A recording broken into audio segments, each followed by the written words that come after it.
Ya pemirsa, Anda kembali menyaksikan debat kelima calon presiden pemilu tahun 2024 dan kita masih akan melanjutkan sesi tanya jawab antar calon presiden. Tentu saja masih sesuai dengan subtema malam hari ini, pendidikan, kesehatan, ketenagakerjaan, kebudayaan, teknologi informasi, kesejahteraan sosial, dan inklusi. Tapi Andro, sebelum kita lanjutkan, saya ingin memberikan apresiasi yang luar biasa, terutama untuk audiens kita malam hari ini yang sangat tertib malam hari ini. Terima kasih banyak Bapak Ibu para pendukung dari 01, 02, dan juga 03. Terima kasih banyak atas kerjasamanya semua hadirin sekalian. Oke. Kita juga akan melanjutkan sesi tanya jawab dan sekali lagi mengingatkan capres untuk menghindari ataupun kalau menggunakan terminologi dan singkatan dielaborasi terlebih dahulu ya. Kami kembali mengundang para calon presiden untuk menuju ke podium.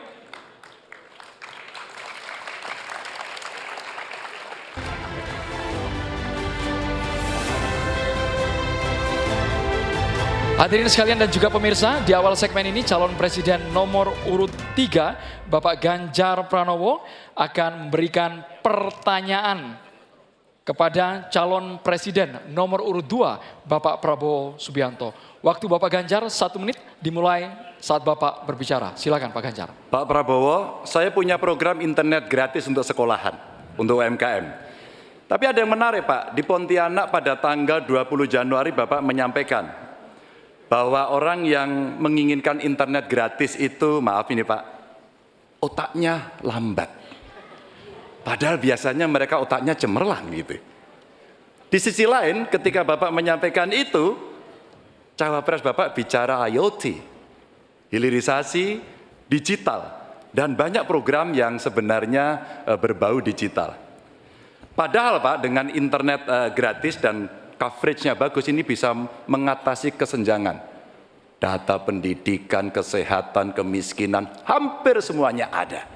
Nah, ini dari BPS juga sudah menyampaikan Pak bahwa kondisi ketimpangan digital ini sangat tinggi di tempat kita. Pertanyaan saya kepada Pak Prabowo, setuju tidak Bapak untuk memperbaiki ketimpangan digital ini dan bagaimana caranya? Bapak. Waktunya habis Bapak.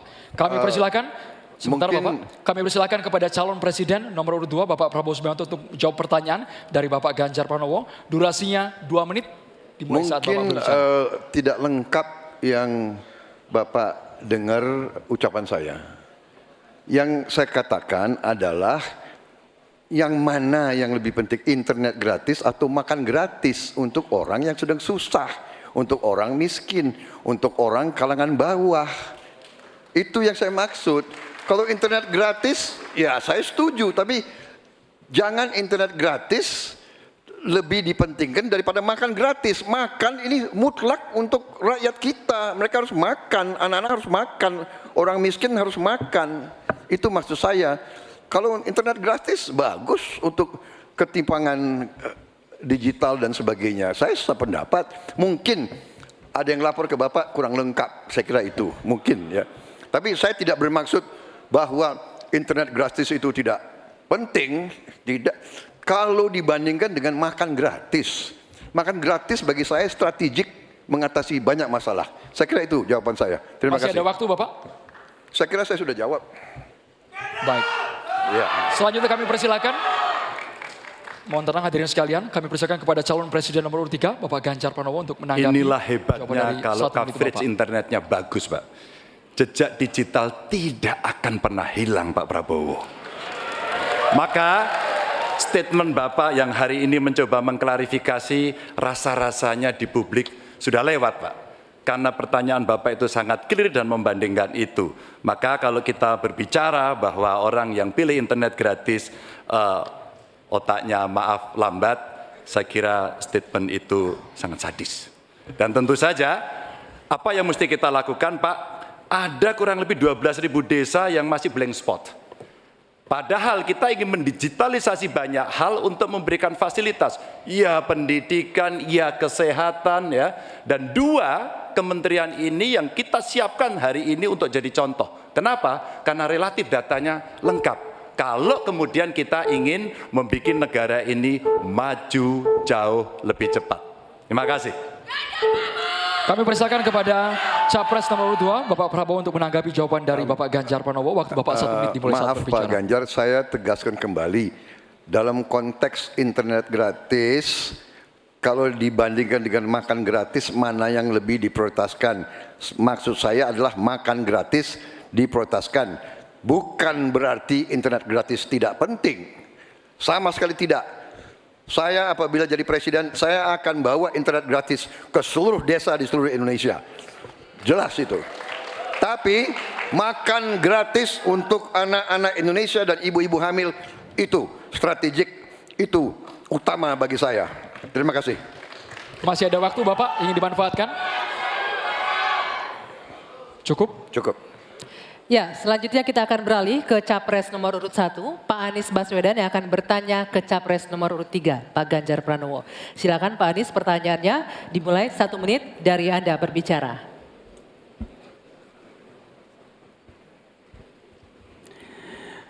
Pak Ganjar, ini pertanyaan saya terkait UKT yang mahal itu.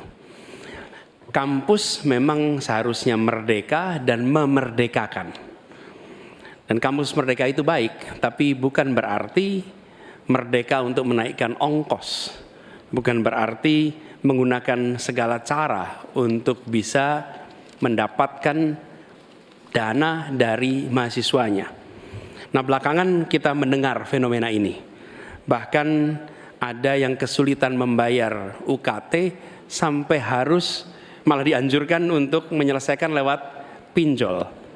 Nah, bagaimana pendapat dan pandangan Pak Ganjar melihat problem pendidikan tinggi di Indonesia ini? Silakan Pak Ganjar. Ya, silakan waktunya 2 menit Pak Ganjar untuk menjawab. Terima kasih Pak Anies. Yang pertama, hentikan liberalisasi pendidikan. Hentikan hari ini. Berikanlah kepada para mahasiswa kita proporsi yang benar.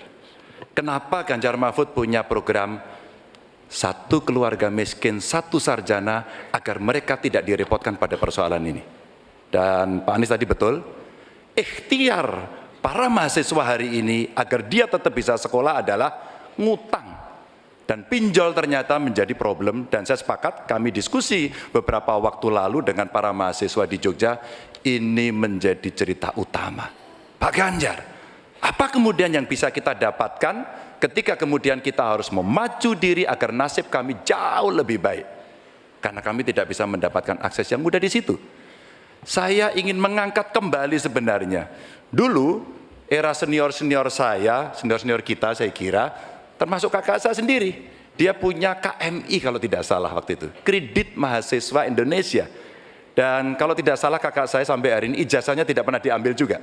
Karena itu dia lulus menggunakan kredit yang sangat murah, diberikan skim oleh pemerintah, dan modelnya seperti Yarnen, bayarnya setelah panen. Panennya apa? Ketika dia sudah lulus.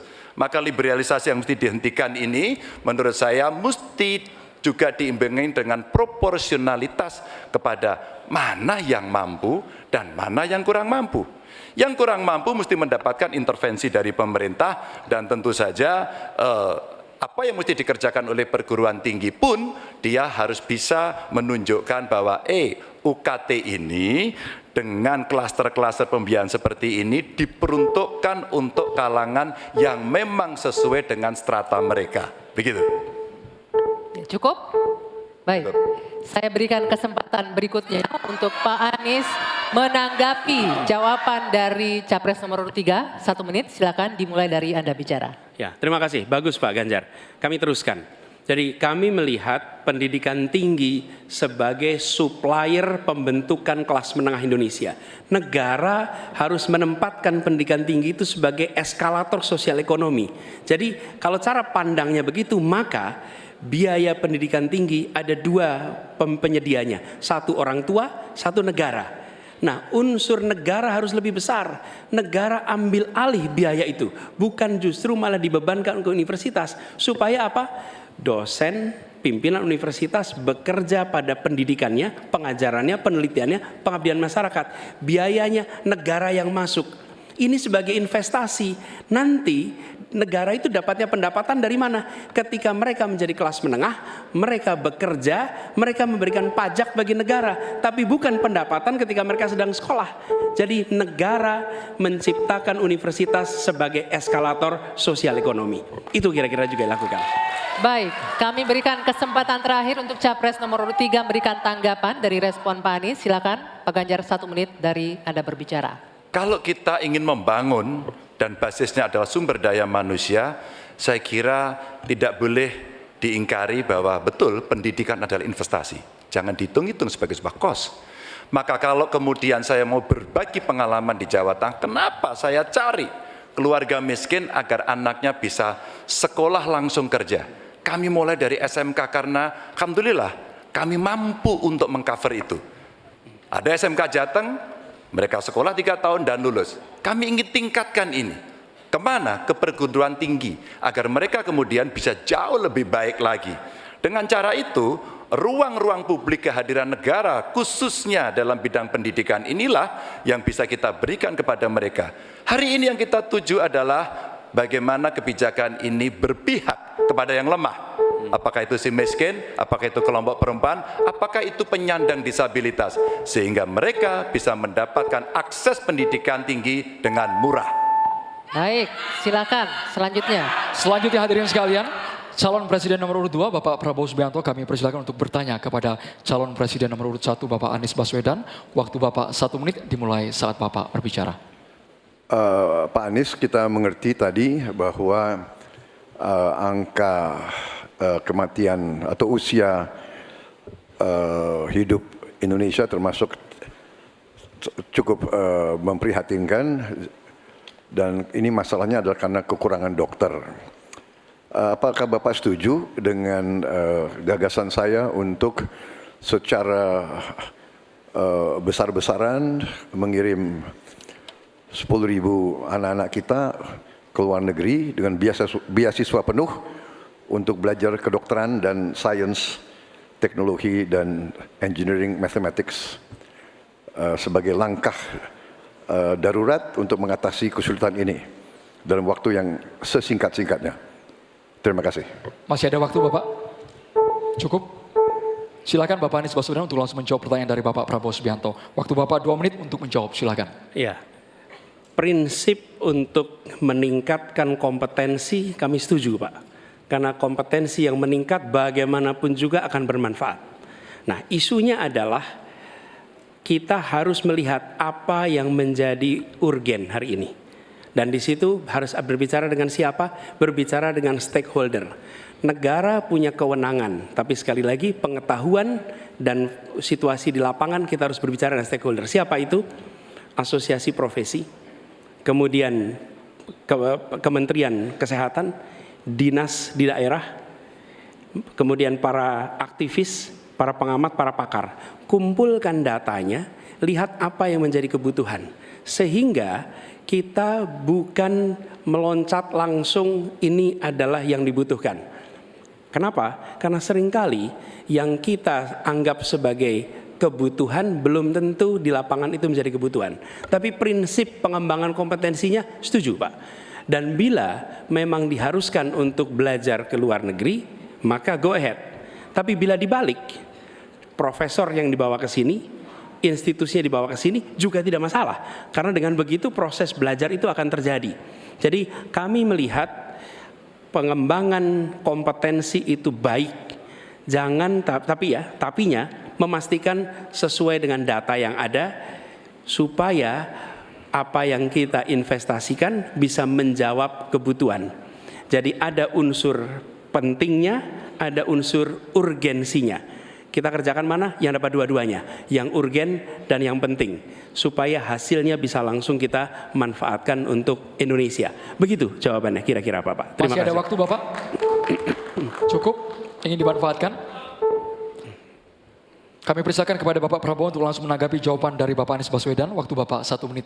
Baik, saya kira Pak Anies, saya kira masalahnya adalah datanya sudah cukup jelas bahwa kita kekurangan 140.000 dokter. Sebagai contoh, di Atambua ada satu rumah sakit yang seharusnya ada 16 dokter, dokternya hanya 1 orang. Jadi dia kewalahan. Dia harus melayani 3 kabupaten. Jadi bagaimanapun pemerintah saya kira harus ambil tindakan-tindakan yang cukup darurat.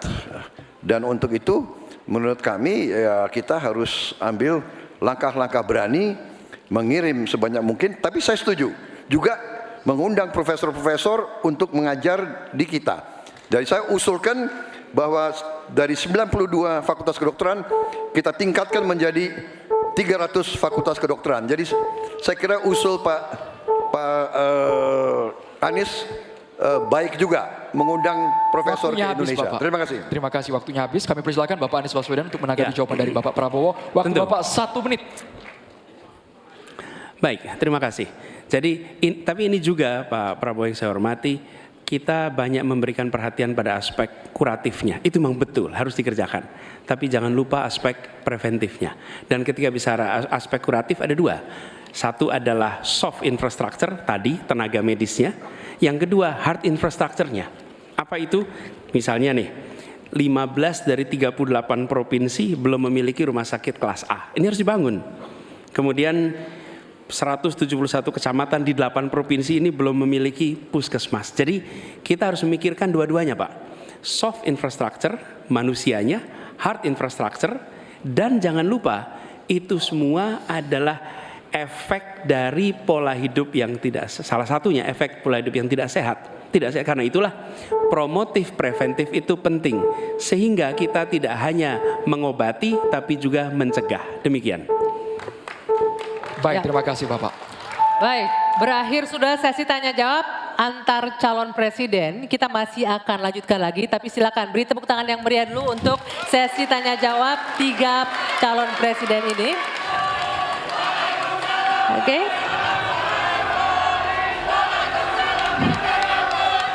Ya, baik. Bapak, Ibu, dan juga hadirin, sudah ada 3 fase yang kita lewati. Mulai dari menyampaikan visi, misi, dan program kerja. Kemudian menjawab pertanyaan dari panelis dan berinteraksi satu sama lain. Masih ada 1 sesi lagi. Kita akan mendengarkan bersama pernyataan penutup Ya, dari tapi masing-masing calon itu presiden. nanti. Bu Anggia, ya. Betul, tahan dulu, kami akan kembali di debat kelima calon presiden pemilu tahun 2024.